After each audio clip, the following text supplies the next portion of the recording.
தாவேக் அரசின் தாய்மாமன் தங்க மோதிரம் திட்ட டெண்டரில் முறைகேடுகள் நடந்திருப்பதாக சமூக வலைதளங்களில் பரவலாக விவாதிக்கப்படுகிறது.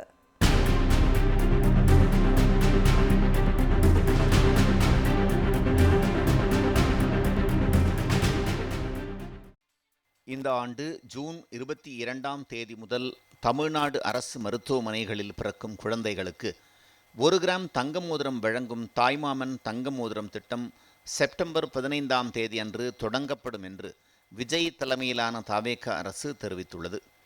இத்திட்டத்திற்காக 755 கோடி ரூபாய் நிதி ஒதுக்கீடு செய்யப்பட்டுள்ளது. இந்த திட்டத்திற்காக மோதிரங்கள் வழங்குவதற்காக 2 தங்க நகை நிறுவனங்களுக்கு பணி ஆணைகள் வழங்கப்பட்டுள்ளன. இது தொடர்பாக சமூக வலைதளங்களில் கருத்துக்களை தெரிவிக்கும் விமர்சகர்கள், டெண்டர் பெற்றுள்ள அந்த குறிப்பிட்ட நிறுவன குழுமத்தை சார்ந்த மற்றொரு நிறுவனத்தின் விளம்பரத்தில் விஜய் ஏற்கனவே நடித்துள்ளார் என்றும், குறிப்பிட்ட அந்த நகைக்கடை உரிமையாளர் விஜய் முதல்வரான நிலையில் நேரில் சந்தித்ததும் பேசு பொருளாகியுள்ளது.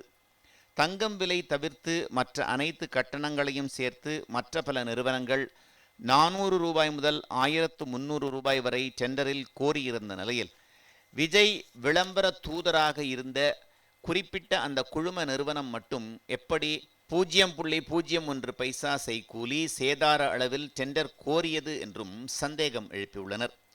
தூய சக்தி என கூறிக்கொள்ளும் விஜய் அரசு தலைமை செயலக முதல்வர் அறை கட்டுமான பணி டெண்டரிலும் அம்பலப்பட்ட நிலையில், தற்போது தங்க மோதிரம் திட்ட டெண்டரிலும் அகப்பட்டு கொண்டதாக விமர்சனங்கள் எழுந்துள்ளது. முன்னதாக திமுக சார்பாக பேரவையில் கேள்வி எழுப்பிய பால் மனோஜ் பாண்டியன் எம்எல்ஏ, தங்க மோதிரம் திட்டத்திற்கான மோதிரத்தை மருந்துகள் மற்றும் மருத்துவ உபகரணங்களை கொள்முதல் செய்யும் மருத்துவ சேவைகள் கழகம் ஏன் கொள்முதலை கையாளுகிறது என்றும் கேள்வி எழுப்பியிருந்தது குறிப்பிடத்தக்கது.